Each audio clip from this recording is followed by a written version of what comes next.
Good afternoon, everyone. Welcome to this afternoon session. Today, we are excited to have Johnny Botha lecturing for us. He's from the CSIR, but will introduce himself a bit further. His lecture is going to be on cybercrime investigations in South Africa. Thank you so much for making the time to lecture for us, and please go ahead. Thank you, Brett. Okay, so my name is Johnny Botha. I'm going to try and give you an overview on open source intelligence and cybercrime investigations. So just a little bit of my background. Degree is computer systems engineering, master's degree in IT, project management certified. Currently busy with my PhD, computer science, cybercrime, cryptocurrency crime investigations. And I've done a certificate in open source intelligence, OSINT, and also some blockchain investigations, and work at the CSIR as an academic researcher and an analyst. Okay, so just quickly the layout of the course. We'll quickly go over OSINT, open source intelligence, just go through the life cycle, some profiling techniques, covert profiles, and quickly over some of the tool sets. Then blockchain and cryptocurrency. Some look into the cryptocurrency in the dark web, blockchain explorers, and blockchain analysis tools. And just a quick highlight on some of the key types of cryptocurrency crimes, key challenges that we have in investigating crypto crimes, a proposed high-level methodology on using open source intelligence to investigate cryptocurrency crimes, which is also linked to my PhD studies.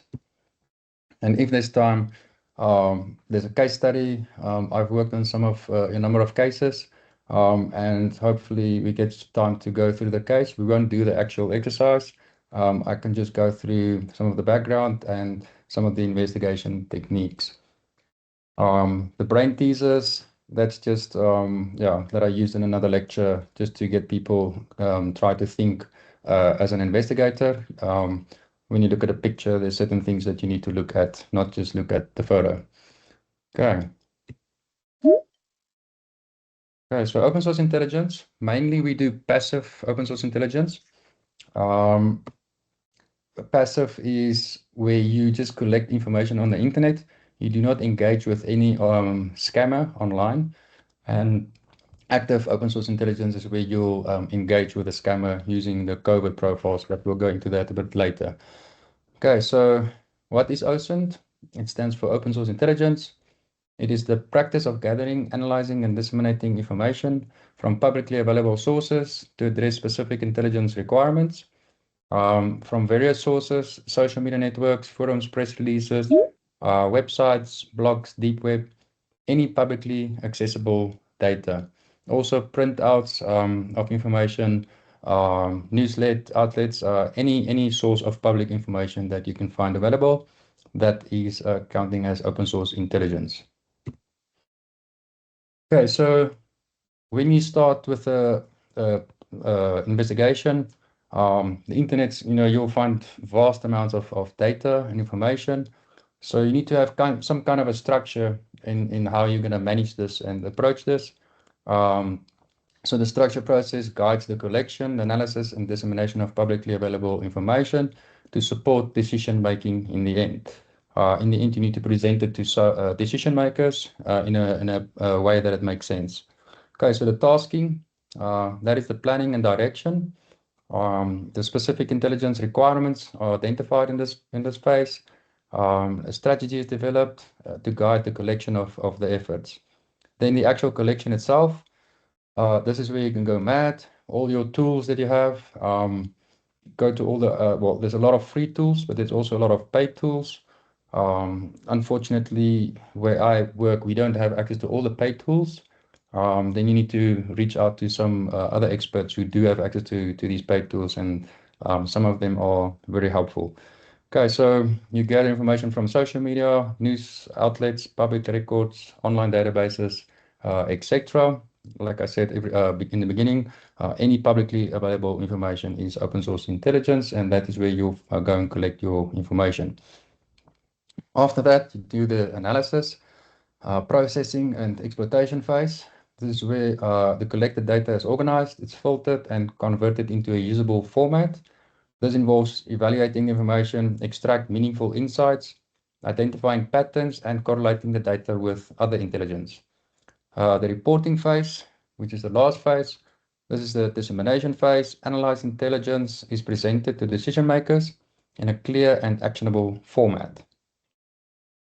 Okay, so just in terms of the collection, just a quick overview of where we collect data. Like I said, any publicly available data source. So the surface web, this is the web as we know it. Google, Facebook, all of those, blogs, news, and then the deep web and the dark web. So if you see the picture there at the bottom is, I'm sure you're familiar with that, but the surface web is only the tip of the iceberg, and then the deep web and the dark web is the bigger portion of that. So the deep web is documents that are not open to the public, unsecured shared folders, intranet data, breach data. So a lot of times when there's a hack, people will, and there's a data breach, people will publish it on other websites, and then that will count as open source intelligence. Criminal activities in the deep web, files that you can find, databases, Internet of Things devices, and all connected devices. Dark web is part of the deep web, but this is kind of the illegal part of the deep web. So hacks, databases, discarded files, backups, pastebin, that's where people paste a lot of breach data, forums, and onion sites. Okay, quickly on the profiling. We don't have time to go too deep into this, but this is from a course that I've attended. They use the 11P method. So when you have a suspect, you'll follow these 11 Ps to collect. This is the type of information you'll collect. So you'll focus on people. When you go on Facebook and you have a Facebook name, you're not interested only in that person, but you look at family members, close friends. You'll find out on LinkedIn work colleagues or any means of how you can find the information, competitors and detractors. The second P is personality. What is their nature? What is important to them? Their status levels, the social standard, places, where do they go? Who do they go with? Where do they live? Do they rent? Do they own?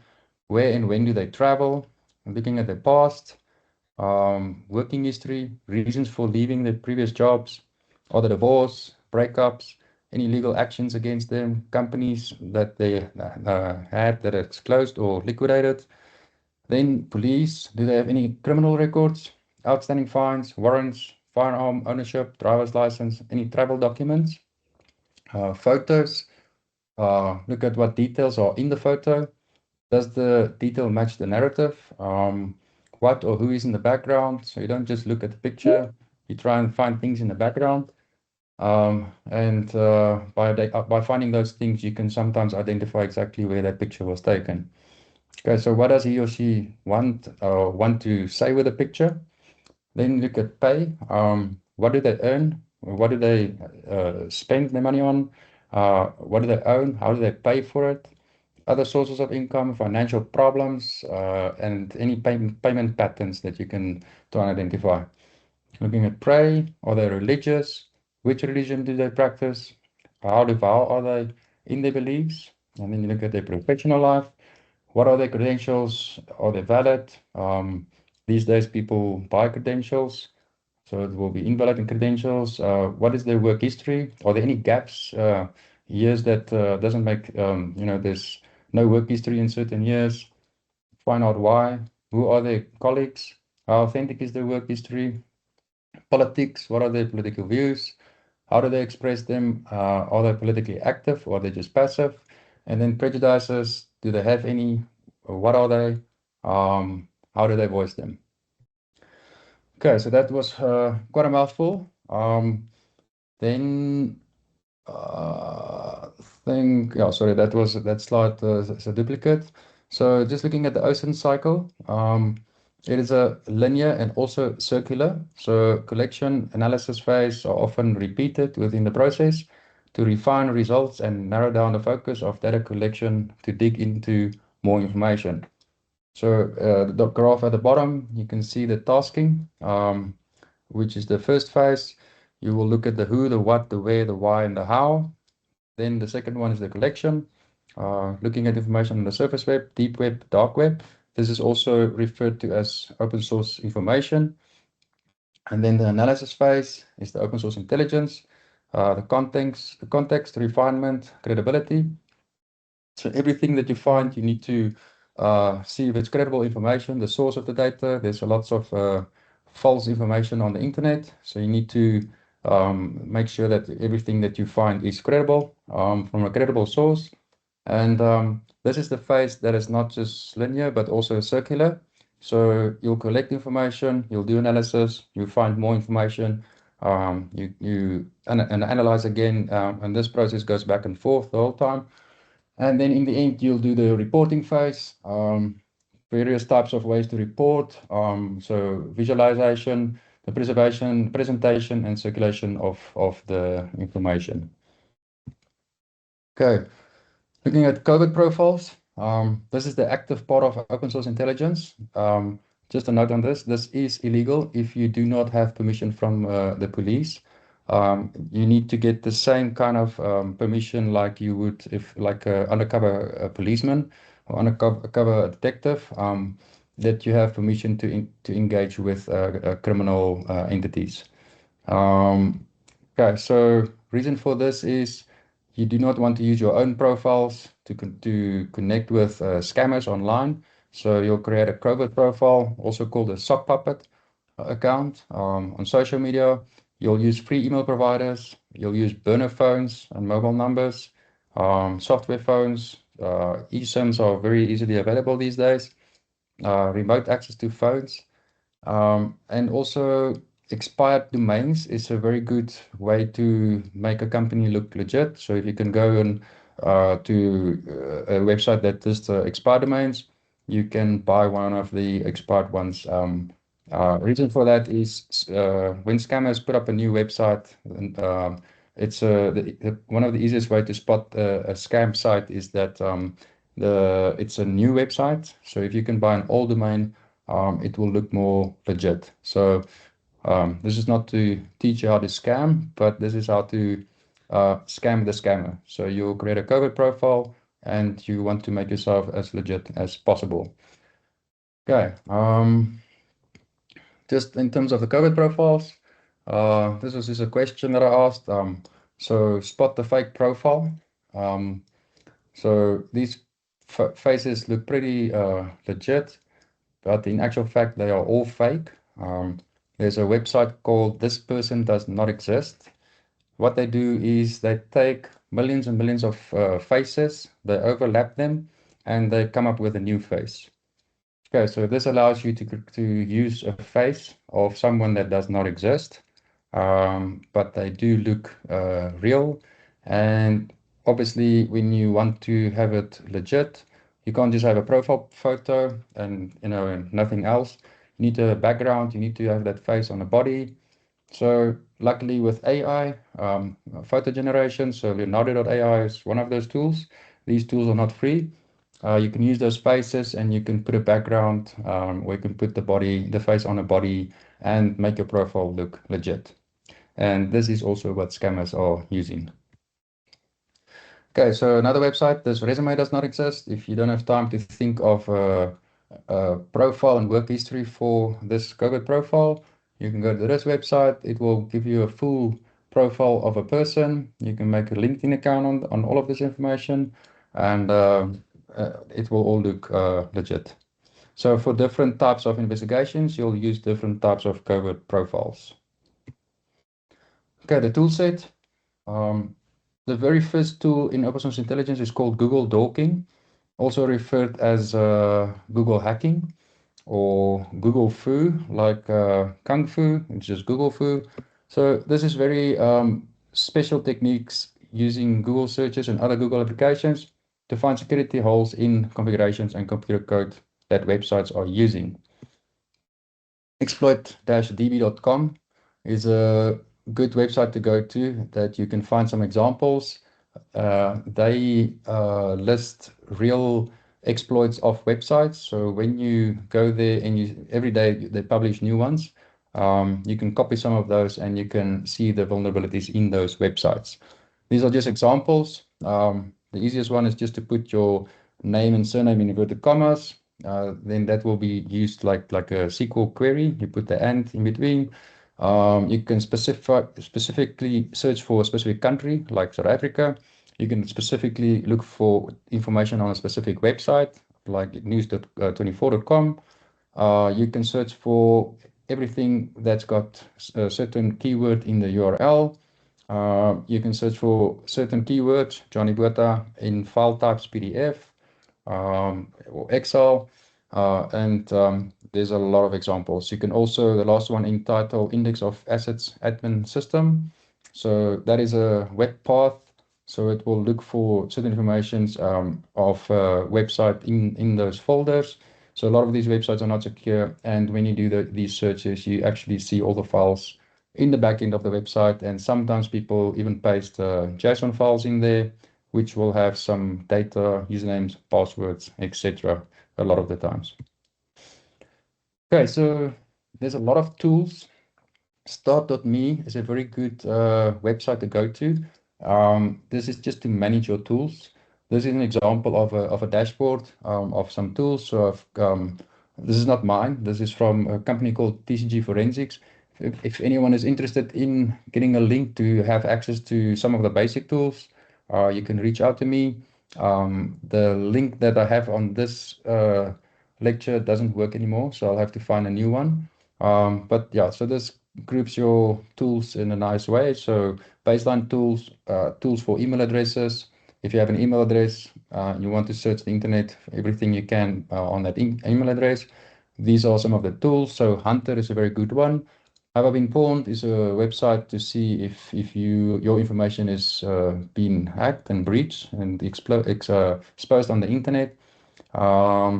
Then phone numbers, Truecaller is the first go-to tool that I use, but there's quite a lot of tools. People searches for South Africa is a bit difficult. So those top tools, they work more in the USA. In South Africa, it's a bit more difficult to find information on people. A lot of search engines, domain and IP tools, credit bureau tools, um, metadata tools. If you have images, you can upload it and extract some metadata out of the photos. Network tools, Showdown is a very good website. Zoomai is also, they've got both free versions. However, limited functionality. To get the full functionality, you need to pay, unfortunately. And the comprehensive tools, OSINT.Indices is a very good one, very expensive. If you have a license for a tool like this, you have access to a various amount of tools, and they do a lot of the work for you. Okay, so IP data, crypto, and the list goes on. So this is one of the Start.me dashboards that I think is a very good one if you're interested. So you can go and Google the Ultimate OSINT Collection. In this dashboard, you'll find a lot of links to various other places, other dashboards. You can find tutorials, you can follow news, certain trends. There are links to specifically terrorism, open source intelligence, or airline open source, or shipment intelligence, Navy, whatever area you are, there will be a dashboard for this. Okay, so this is from, they are called Bellingcat. So Bellingcat is a very good way, source to go and get more information and knowledge about open source intelligence. Okay. Then link analysis. Once you collect all the information, you'll quickly find that you'll get overwhelmed with all the amounts of information that you have. Then you need to kind of make sense with the data. So in this case, this was linked to a specific case that I was working on. You'll see in the middle there is the suspect, but it started off with Tinder profile. At the bottom, you'll see Francesco Abeto. That is his number, the mobile service provider that he used. He was linked to a specific website called elitebit.net, and he scammed a lady. And yeah, so that is the use case that we'll also walk through if time allows. But there's various properties that I found on the website. found the owner, the registrar, the address, and in the end, I found that this person, so on Tinder, he was from Italy. In actual fact, this guy was from Nigeria. Hunchly is also a very popular tool that people use.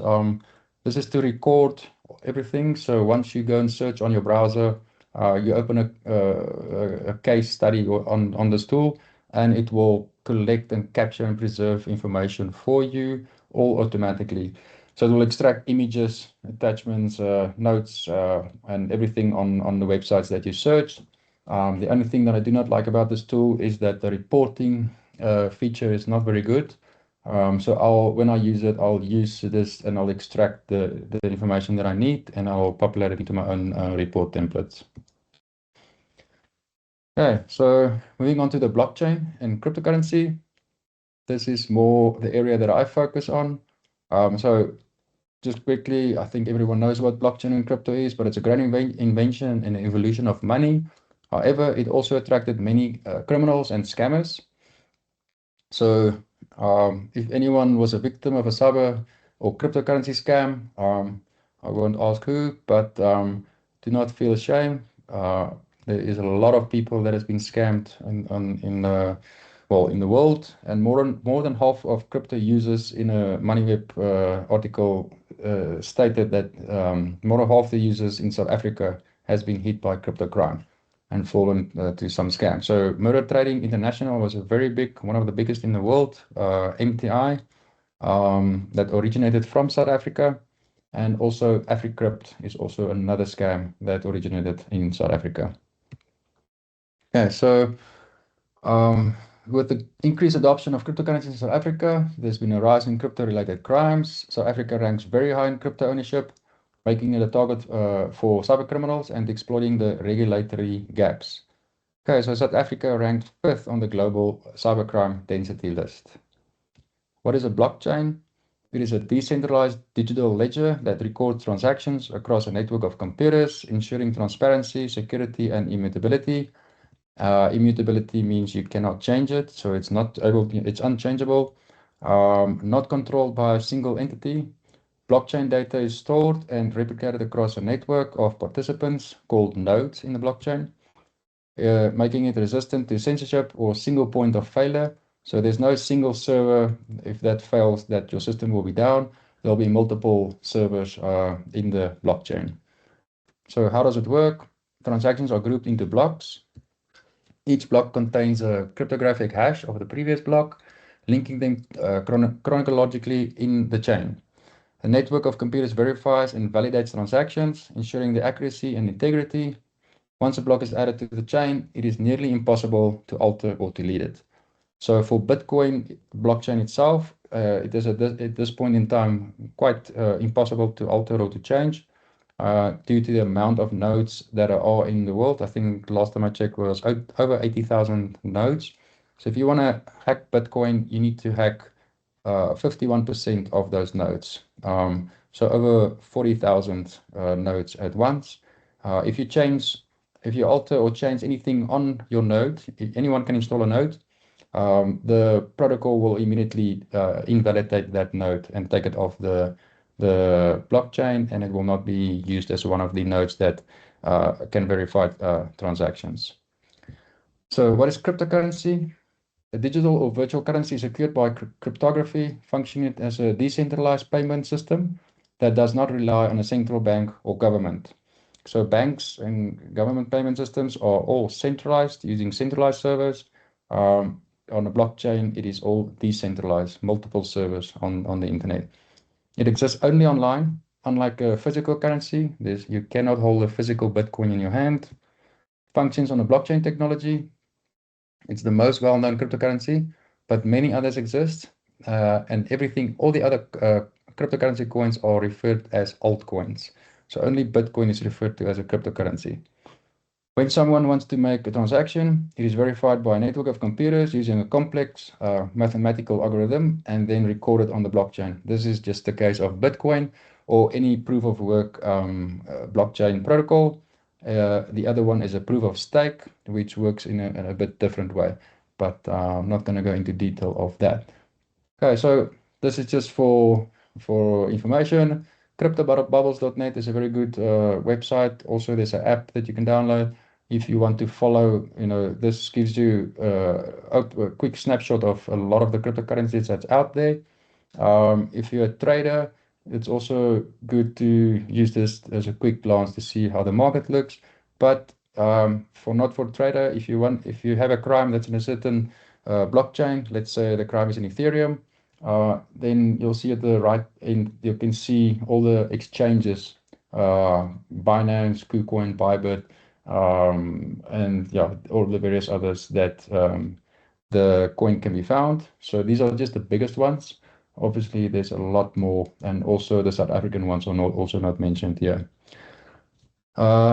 T Street, TXT is transaction, so transactionstreet.com. I think it changed to transactioncity.io. This is a very good website to go to if you want to understand how the blockchain works. So this is called the mempool. Whenever someone sends a Bitcoin to another person, it's not already immediately confirmed by the miners normally confirm in the transaction. So all the transactions that are not confirmed will be stored in the mempool. So this website tried to illustrate it in the form of a bus station or a train station. So all of those faces that you see are transactions. The bigger the head, the bigger the amount of money, the smaller the amount of money. So whenever someone sends a Bitcoin, it will wait on this waiting platform called the mempool, and they will hop onto the bus, which is that orange one. And then there's also a trailer at the end. That was an upgrade that was done to Bitcoin. They took out the signatures and added into a trailer in an attempt to make Bitcoin a bit faster. So Bitcoin is a very slow protocol, but very secure. On the left-hand side, you see Ethereum. Lots of applications are linked to Ethereum. So not just sending it from one person to another. So transactions originate from everywhere. Programming, you can code in Solidity, in Ethereum blockchain, and you can write your own code to also create transactions. So it's a lot faster. You'll see that there's a lot more transactions. When you go to the live website, it's quite interesting to see actually how fast it is than Bitcoin. The same as on the other side. Once the bus or train is full, the block will be moved up. You'll see at the top there's a blockchain. It gets written to the blockchain. So once the bus is full, the light gets green, it moves up, and then they fill the next block. And then they're all linked chronologically. Okay, so cryptocurrency on the dark web. So Bitcoin became the preferred currency for transactions. On the dark web due to its pseudonymous nature and ease of use. So it is decentralized, absence of central authority. Encryption techniques made it ideal for anonymous and untraceable transactions, or so it was believed. Dark web soon became the hotbed for illicit activities, with various marketplaces facilitating the exchange of drugs, stolen data, hacking tools, and more using Bitcoin. It is just important to know that crypto is only a payment method for goods found on the dark web. Illegal transactions that take place in cash is a lot harder to trace than it is to trace transactions on a blockchain. So cash is not traceable. Cryptocurrency is not the reason for crime to take place on the dark web or any other platform. Crime occurred long before cryptocurrency. So criminals believe this form of payment is anonymous. Some of it is. So it's easier than cash, especially for cross-border payments. You can send a few million rands to someone in any country literally in seconds. However, cryptocurrency is traceable. And it's much more traceable than cash transactions, like we said. But there is a thing called a privacy coin, and these are much harder to trace, and some of them nearly impossible at this stage. Okay, so the top 5 cryptocurrencies used by criminals. The first is Bitcoin. Okay, so I'm not going to go into too much detail on this. The next one is Monero. This is the abbreviation is XMR. It's a privacy coin. This blockchain hides everything: names, contact info, addresses, displays only one time for the time of the transaction. and it is disposed after the transaction is done. So by using this a new address every time, it is incredibly difficult for a user to be tracked down.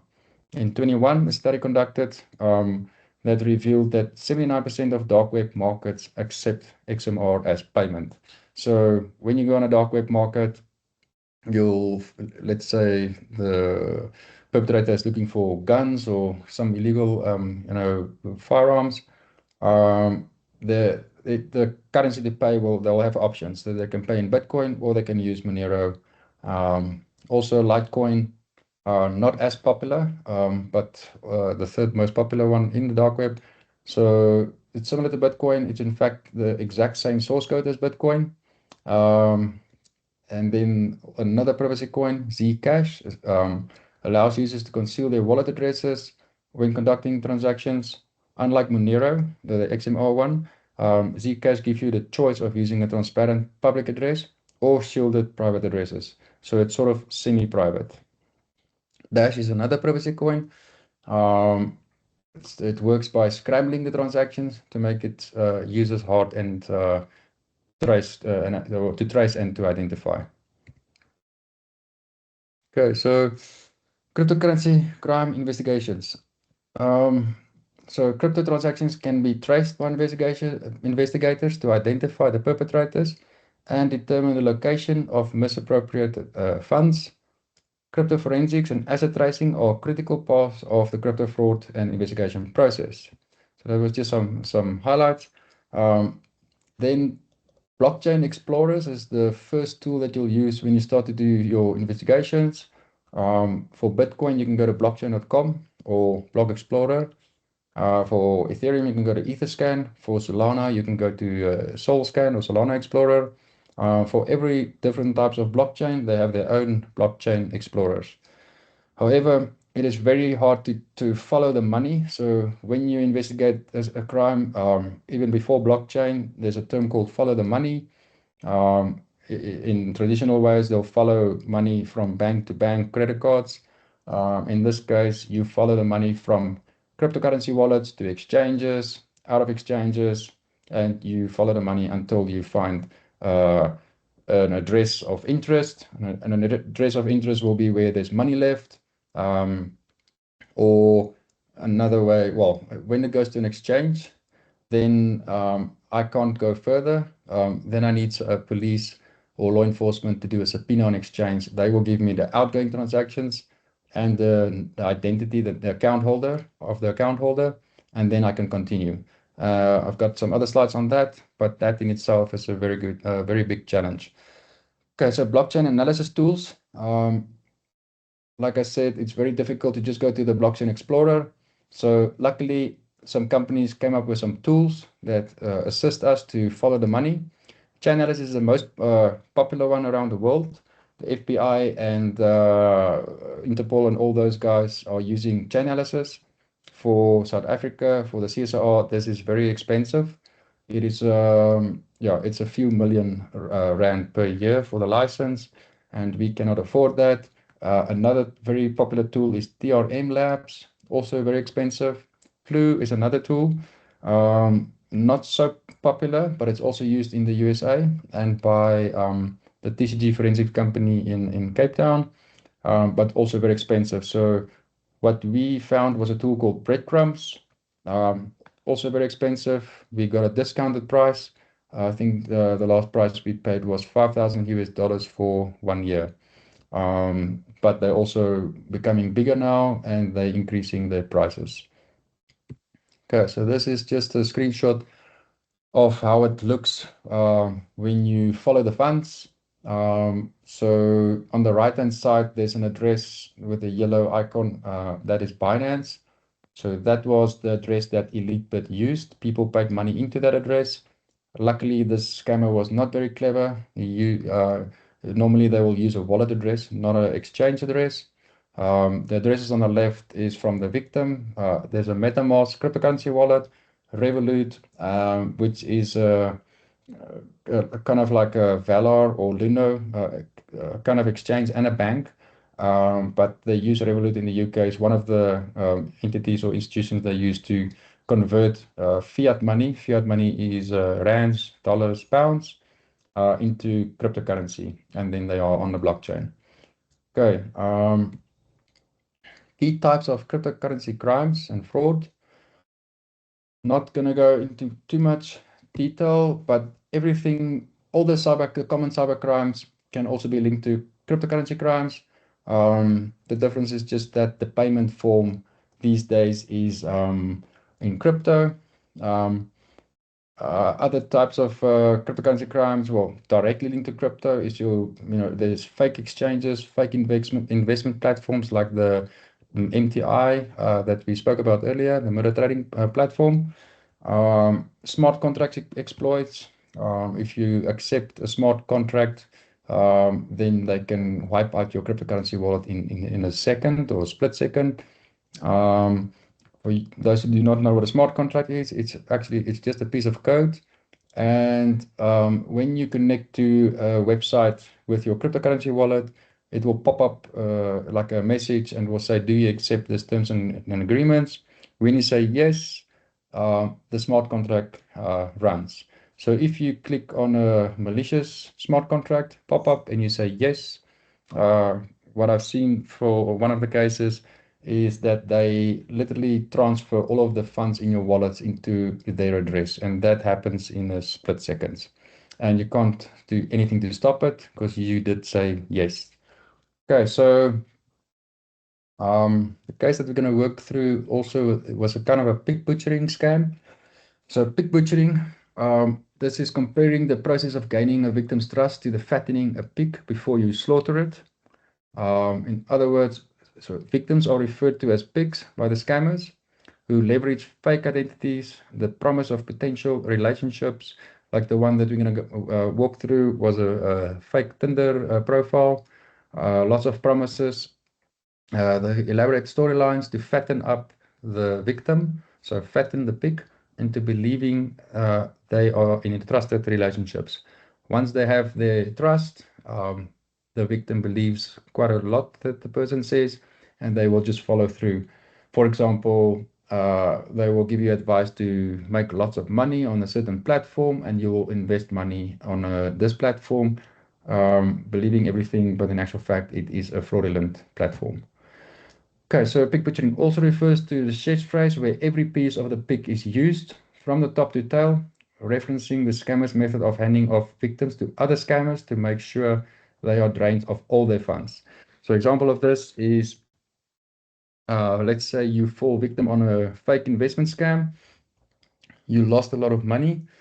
At this point, they know how to play with your emotions. So you'll be very kind of sad, angry, all of those emotions. You want to get them back. You want to find someone that can investigate.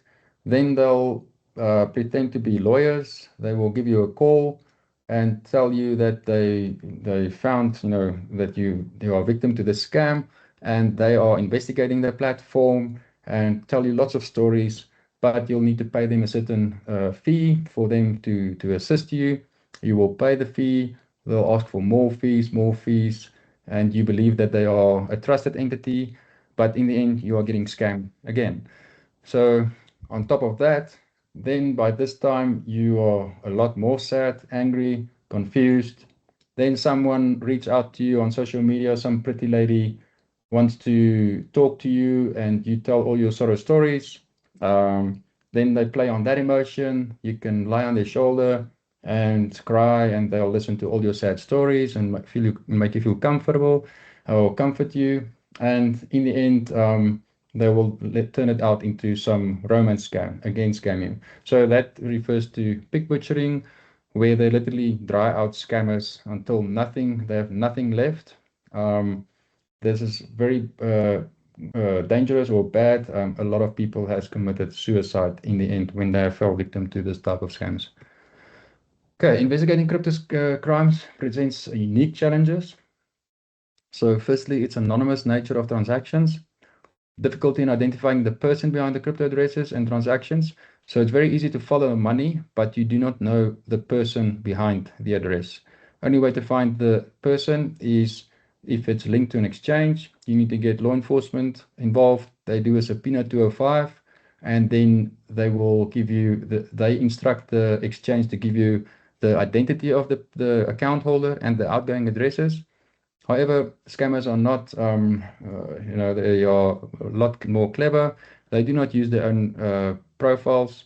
So they will give someone on the street 5,000 Rand, use their ID, open an account, and that this is how they move. So when you find the identity of a person on the exchange, it will be some random homeless person on the street, and in actual fact, leaving you with nothing. So very difficult to find a person. Cross-border transfers, it's very easy, so it's difficult to track. So when you move money to another country, it goes into a different regulations. So then different law enforcements must be involved, which makes it at this point in time very difficult.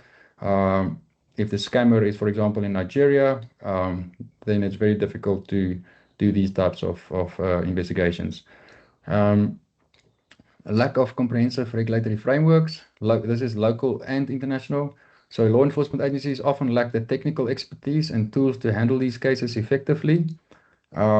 This is where we try to come in, and crypto analysts and open source intelligence investigators, where we try to bridge the gap between the investigators and the technical people.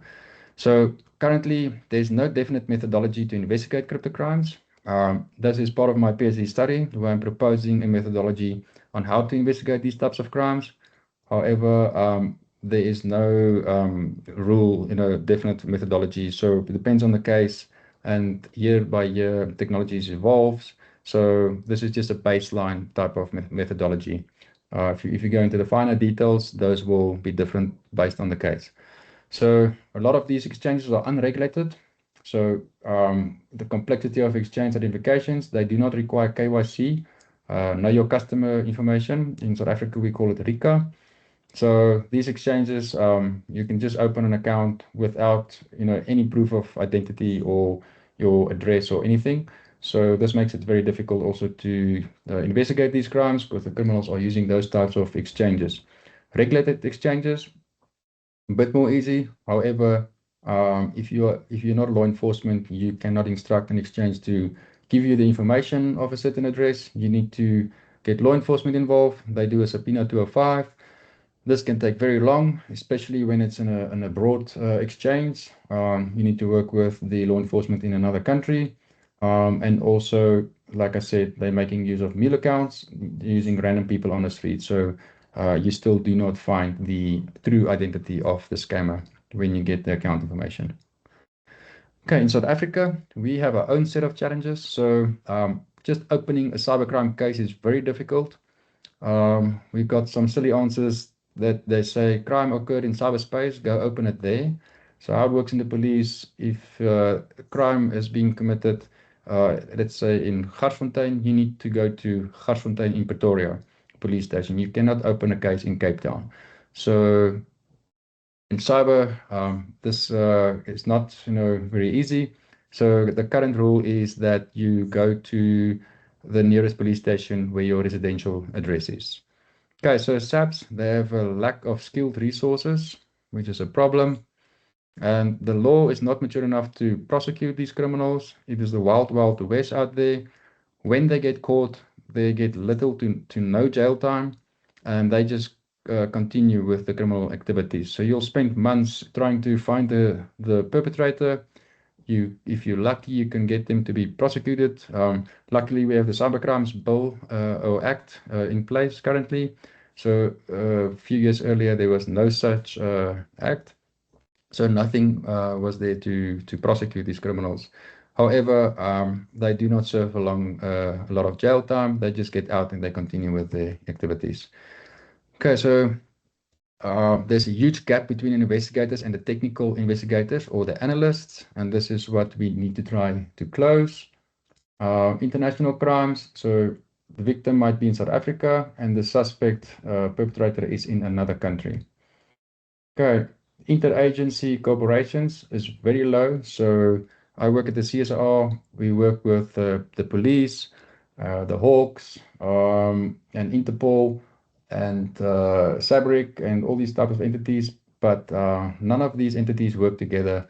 For example, the police do not want to work with the Hawks. They are seen as two different entities. So if the case is with the Hawks, the police do not assist them. Yeah, so this is a bit of a problem because on my side, I need to engage with various agencies. Okay, there's no platform in South Africa to report a cybercrime. There is a website called cybercrime.org /reporting, but this website does nothing more than really exist.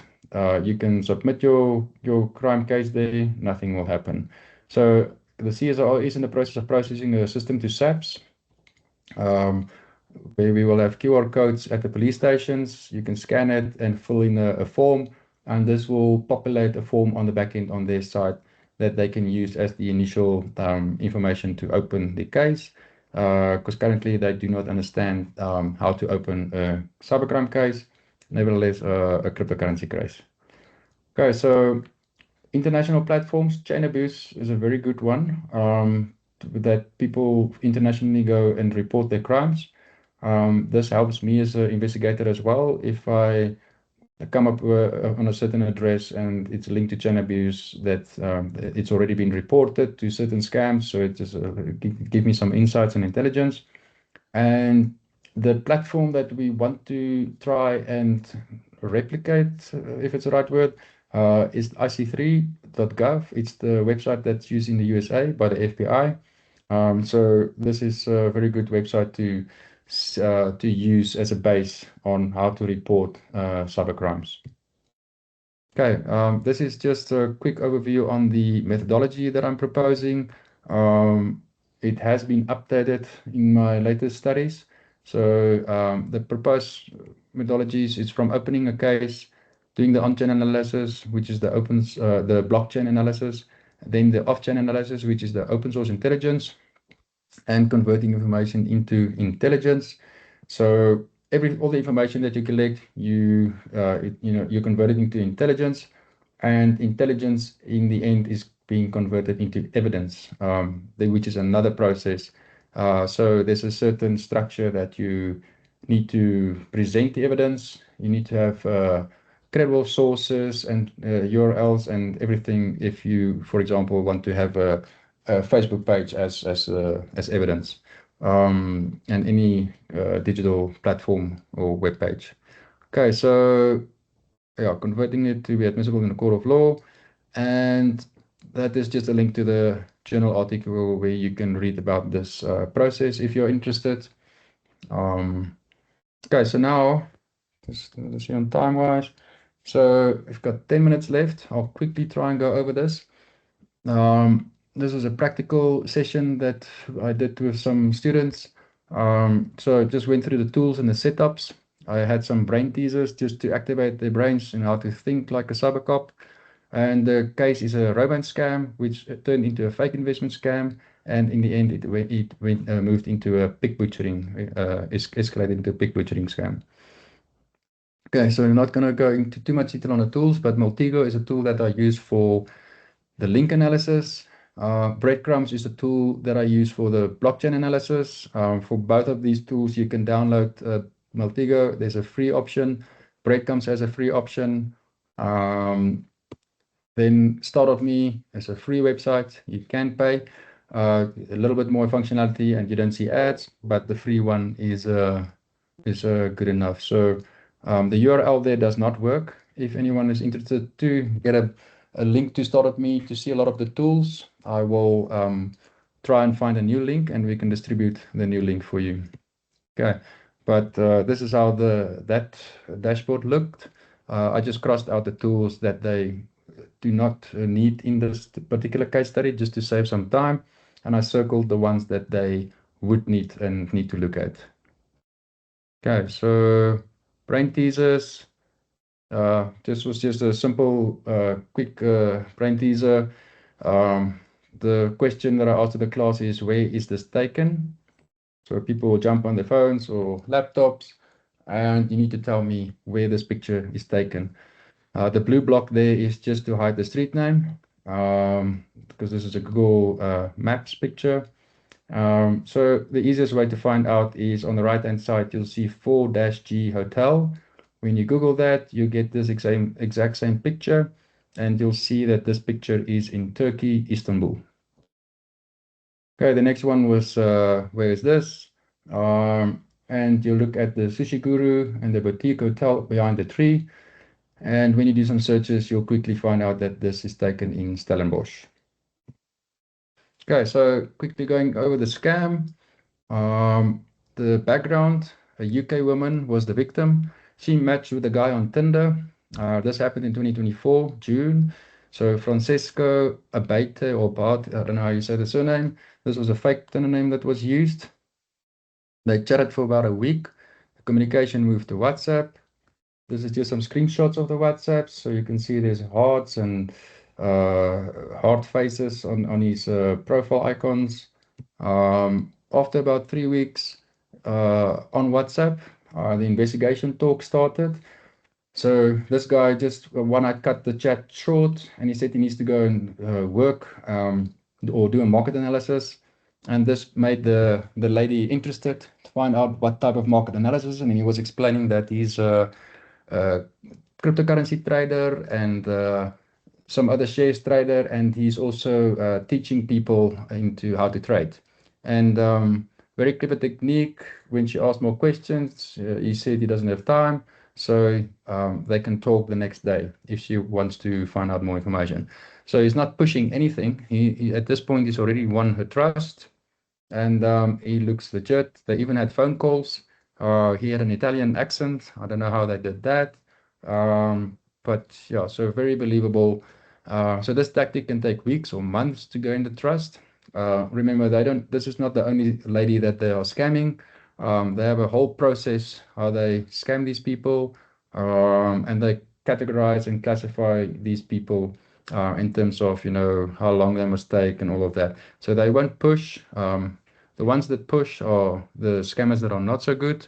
You can quickly identify it's a scammer, but it's getting more and more difficult to identify the scammers. So okay, I've already mentioned that.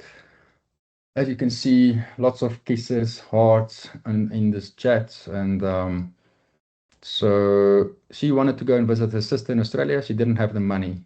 So this guy convinced her that in no time she will have the money to go and visit her sister in Australia. Okay, so the next day, he introduced her to the fake platform called EliteBit. The victim was guided to go and register an account. He also asked to install MetaMask, Crypto.com app, and open an account at Revolut. Funds were transferred from her bank, Lloyd's Bank, into Revolut. This is where she converted the money into cryptocurrency. Ethereum was used. Money was then transferred to MetaMask, and then from MetaMask to EliteBit's address.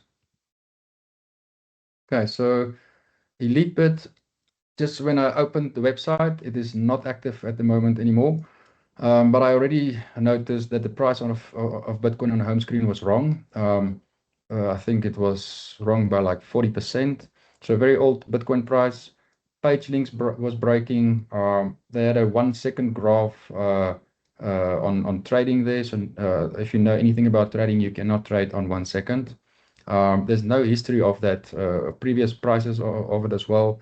So the trading license that they used was cloned. They used another company's trading license.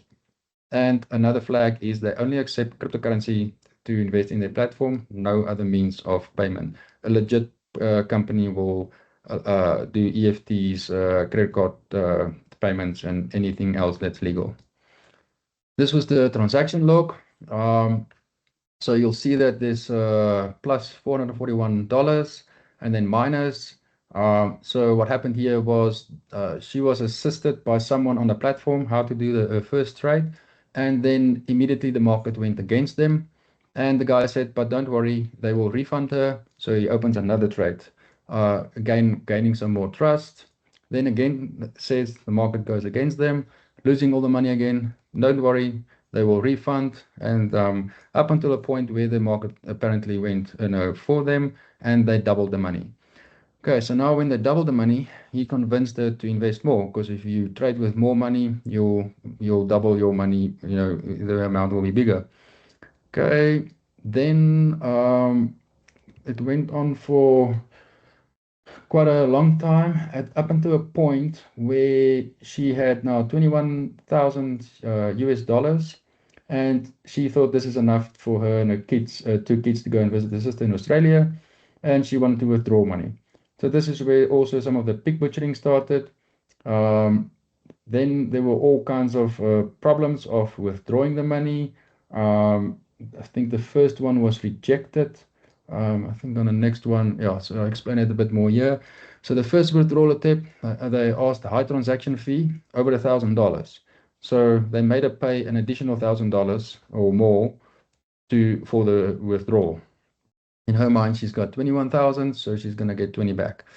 Then a tax clearance certificate fee, because she made 21,000 US dollars, there's going to be tax implications. So they convinced her to pay another over $1,000 for this fee. Then she waited 48 hours, and she received no funds in the bank. Okay, so then she engaged with the person on the fraudulent website, the chat service. Then he said, sorry, the bank rejected the payment. They refunded withdrawal amount. Okay, yeah, so they on their platform it shows like they've refunded her, and then they said let's send the money to MetaMask, which is the cryptocurrency wallet. Okay, so they did a test transaction. They sent a very small amount, and she received the cash with a success, keeping the trust. Okay, so now she's believing that the next transaction it will all be good. Second withdrawal attempt, they ask a conversion fee to convert Ethereum to USDT, which is Tether. It's a stable coin. It's a peg to the dollar. They also asked over $1,000 to do this conversion. If you know anything about crypto, it is very cheap to convert cryptocurrency from one blockchain or cryptocurrency to another. Sending MetaMask to MetaMask, they said another over $1,000 transaction fee. Okay, so sending the money is the transaction fees is not high. So over $1,000 is very, very ridiculous to pay for any transaction. Okay, then it went on further. So she could not pay more than $500 out of Revolut. They had a limit on that. And she said, okay, can she pay $500 the one day and the next day the remaining? And the scammer took advantage of this, charging additional penalty fees for any late payments. So this made this lady panic. She converted more cash on crypto.com with a credit card, and she sent more money to the scammer. Okay, so still there was not enough money, so she panicked more. So she started requesting help from friends. So she convinced some friends to open an account on Revolut.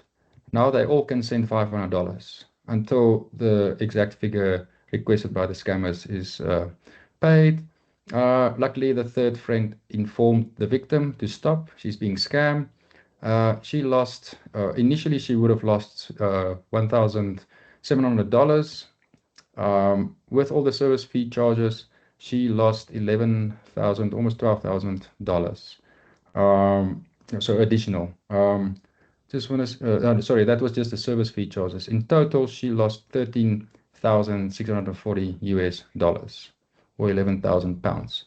In the rands, it was, I think at the time, about 230,000 rand. Just want to make sure how we are on time. I think time is up. I can continue. I think in 5 minutes we should be done.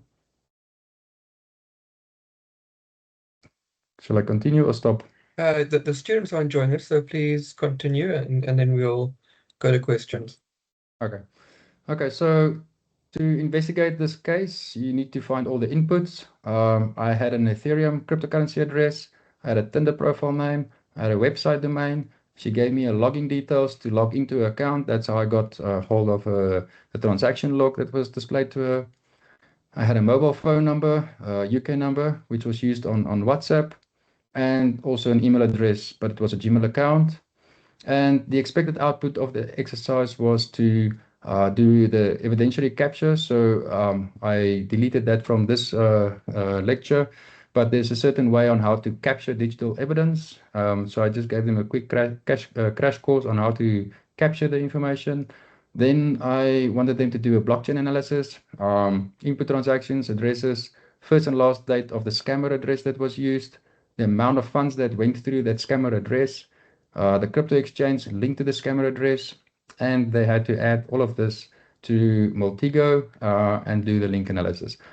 Then they had to do some open source intelligence. So with the domain name, I wanted to get the risk score. So that websites that you can get a risk score on a certain web domain to determine if it's a fake or scam website. I wanted the registrar name, the address, the country, and the mobile number, and also a photo of the suspect. Okay, after they did some open source intelligence, I wanted them to also do the link analysis to extend the additional intelligence from the blockchain analysis, linking all the dots and complete the digital footprint of the suspect. Okay, so I showed this picture before. This was the blockchain analysis. I'm not going to go into this again, but this was the flow of funds from the victim to EliteBit. You can see at the top right, the cryptocurrency, crypto.com that was used. And you see the bottom address is her Revolut address, and the top one is a friend's Revolut address. There were also two other friends, which I did not add their Revolut accounts.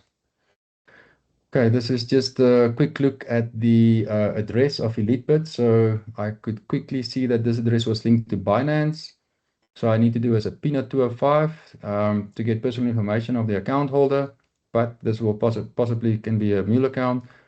We did try and do this, but I did not get a feedback from them, but you will also get the outgoing address. Okay, so on my tool, I can also monitor this address. There was not a lot of money in this address. Everything was already moved out. There's only $30 left.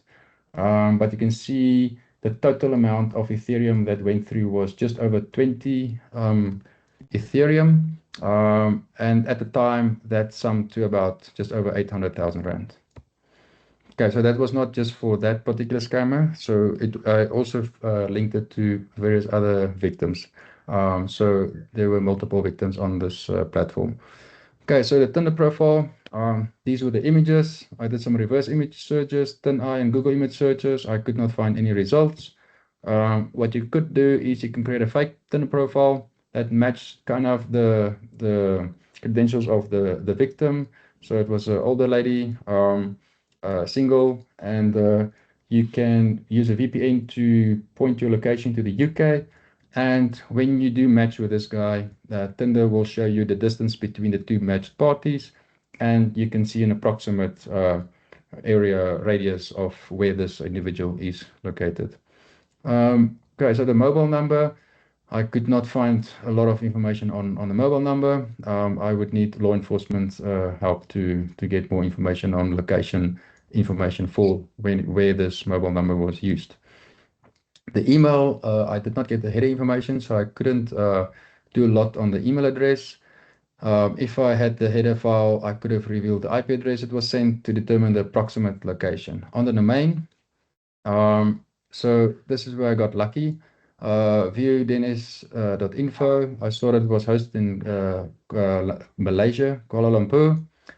It was registered in 2023 November, so fairly new at the time. She was scammed in June, so the domain was about 6 months old, 7 months old.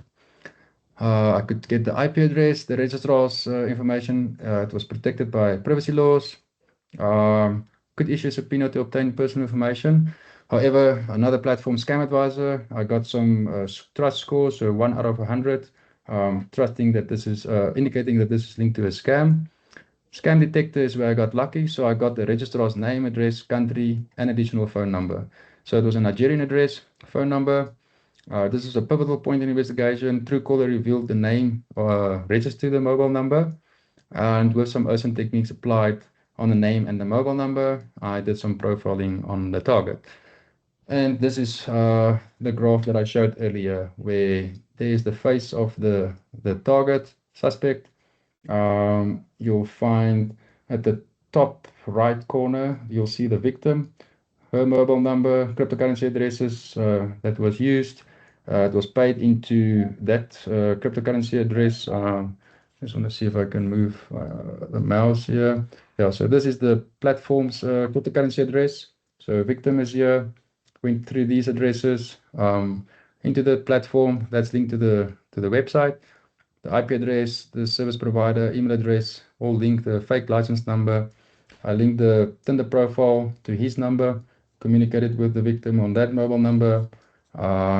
Then with the website scam detector gave me this person and this address that's linked to Nigeria.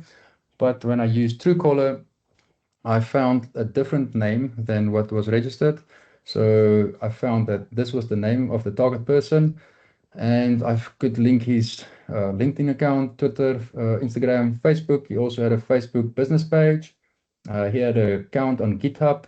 He claimed to be a software developer. I looked at some of his code, and it's really not good code, so he's definitely not a software developer. I've got his personal email address and also another website where he was running this fashion type of business.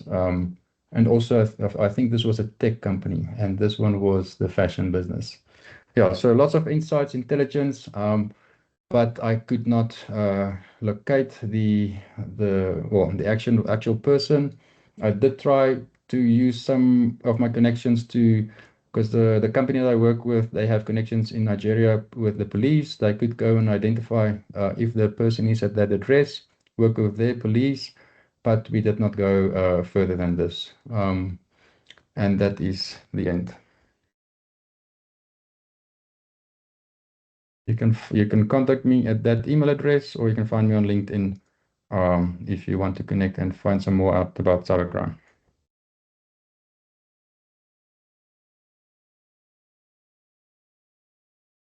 Yeah. Thanks, Johnny. Thank you very much for that interesting lecture. There are a number of questions, so we've tried to rank them according to the ones that are most upvoted. I think there's one that just popped up regarding that investigation, querying how long did that investigation actually take, and in terms of maybe the police doing something similar, how realistic is it for them to actually succeed?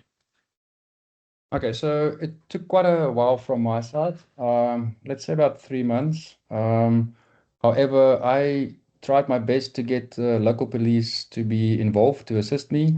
They could not because the victim is in the UK. I had to engage with UK police. She was trying to, get some help from the police in the UK, but they were very reluctant to help her. The answer she got was that she did not lose enough money for them to put their time and effort to actually investigate this. So it's not just a problem in South Africa, it's an international problem.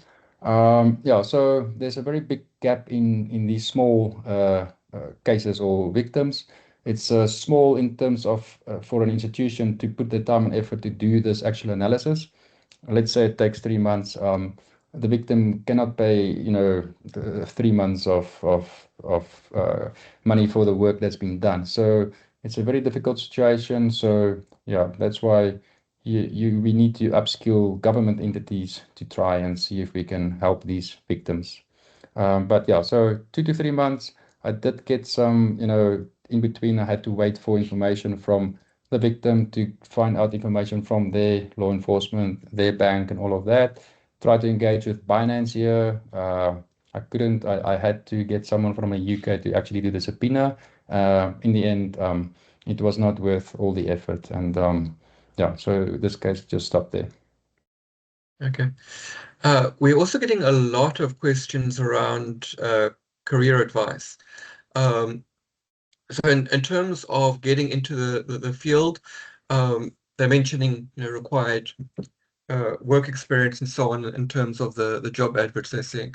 So they request guidance in terms of the skills, how do they get initial work experience, um, and generally what would they expect on a day-to-day basis in such a field? Okay, so this is quite a new field. I think the term in the end, you'll become a cyber cop. So it will be a growing field in the coming future. Currently, if you have an IT background, and after that, there's a lot of courses you can do online for open source intelligence. There's also a lot of courses that you can do on blockchain analysis. Um, for career-wise, so at the CSR, we do have a division that we focus on the cybercrime. We assist the police. They opened the entity called the DPOC, the Designated Point of Contact. So all the provincial police stations will connect with the DPOC, and they will send their requirements, and then we assist them. Other places, so forensics companies, TCG Forensics is the company that is giving some training to us. They are actively working on cases as well, and he is doing a lot of presentations, workshops, and all of that. So you can go to their website. There's some initial guidance you can get from there. And then also other, I think Sabric and some other government entities that you can work for, or private entities that evolves. For I also seen companies what they do is they stay in South Africa, and when you do have all the skills, you can go to look at cases in the USA. We are cheaper labor resources for them to use, and they are also believing that we are good in what we do, and you can career-wise you can work on cases in other countries, but you can stay in South Africa. Yeah, so other than that, lots of online courses that you can do. Some of them are expensive, some of them are not so expensive, and there are also some free ones. Okay, thank you. You mentioned the sort of point of contact within the police. So there have been a few questions around is there a dedicated unit responsible for cybercrime investigations, and what kind of tools do they actually use to investigate ransomware and cryptocurrency crimes? Sure. Okay, for ransomware, at the CSR, we're currently trying to establish a ransomware lab, cybersecurity lab. Not my department. I can put you in touch with some of the people that is working on the malware analysis and ransomware. The police do not have those actual skills, so they reach out to the CSR to assist them in that. They do have mobile forensics, so they do lots of those types of forensics. For cryptocurrency, they also do not have the skills, the people that we work with. So we come in and we do some blockchain analysis for them. They do have some open source intelligence skilled people that we engage with. Okay, thank you. And I think the most upvoted question is touching on when you mentioned the various challenges around reporting cybercrimes within South Africa. In your opinion, what steps can law enforcement and the regulators take to help simplify the reporting and sort of build trust with the victims so that they'll actually come forward? Oh, that is a difficult question. Yeah, so easy answer is to upskill the law enforcement. Just put people at the police stations that has some computer literacy that can assist in these cases. But that's not going to happen. We we are engaging with them where we are proposing a system with a QR code, so it will make it easier for the victim to go and open the case. And they do some workshops the last 2, 3 years where the Depop is they do some visits at the police station to try and upskill them to try and teach them that a cybercrime case is actually a case that you need to open. It's just different steps that they are not taught, but yeah. So currently it's a very slow process. Hopefully in the next 2 to 3 years it will be easier. Okay. Perfect, thank you. I think that's all we really have time for now, as the next lecture is starting in about 10 minutes. Thank you so much for your time. The students really enjoyed that. There are hundreds of more questions. So usually we do download them and then we can send them through to you. So if there's anything you can then still follow up and respond. So Okay. thanks once again. Enjoy the rest of your evening. Thank you, Brett. Thank you for the opportunity. Bye-bye. Okay. All right.